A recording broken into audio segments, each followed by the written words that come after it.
Well, hello there again. Welcome to Thought for the Week. Today we start Acts chapter 13. My goodness, what an exciting chapter this is. We're at Antioch. This is where the church was located, of which Paul and Barnabas were members. They had been up to Jerusalem with a gift of money for suffering Jewish believers in the city. And now they had returned to Antioch, where they stayed for some time because it was their home church.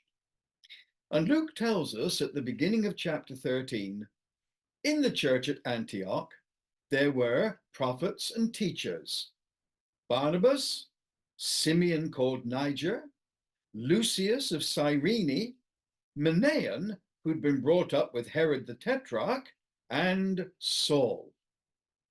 While they were worshipping the Lord and fasting, the Holy Spirit said, "Set apart for me Barnabas and Saul for the work to which I've called them."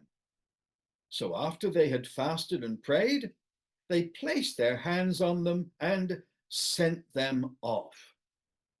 And so this is a vital juncture in the story of Acts, in the story of the spreading church, because it's where the Holy Spirit indicated to the Christians in Antioch that he had a special mission for their two leading men. Now, I'm always impressed with the reaction of these Christians in Antioch, because quite clearly, Barnabas is the first mentioned here in verse 1, and Paul, or Saul as they knew him at that time, is the last mentioned.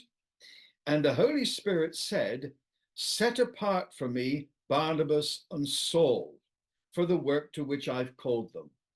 Now, I don't know how we would have reacted in that situation had we been members of the Antioch church, but I think it likely that they would have been extremely disappointed to know that the Holy Spirit was calling their best men out from their local church into a traveling ministry. But this is exactly what happened. The Lord had a special mission for Barnabas and for Saul, or Paul, as we know him by his Roman name. But it's interesting that these people did not make a decision in haste when it came to appointing leading men, and in particular missionaries, because it tells us that it was while they were worshiping the Lord and fasting that the Holy Spirit spoke. That's verse 2. While they were worshiping the Lord and fasting, the Holy Spirit spoke. Now that, to my mind, is the key to the whole thing. This wasn't some hunch that the leaders in Antioch had. No, they believed the Holy Spirit spoke. But notice it says, while they were worshiping the Lord and fasting, that the Holy Spirit spoke. Now, what does the word worshiping mean? Well, many people think it means singing, and it doesn't mean that at all. That is not to say that when we sing, we're not worshiping the Lord, because we can be and should be. But the word worship actually means, both in Hebrew and Greek, complete, absolute submission to God. Now, that's a very interesting definition of worship, isn't it? Makes you wonder whether what we're doing Sunday by Sunday and day by day truly is worship.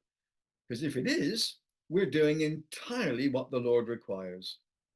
And so here we have these people gathered together, worshiping the Lord and fasting, and the Holy Spirit spoke. Maybe we need to take a fresh look at worship, because the Lord is seeking it. Are we giving him the right kind of worship? That's a searching question. I'll leave that one with you until next time. But for now, may the Lord bless you and encourage you. Bye-bye for now.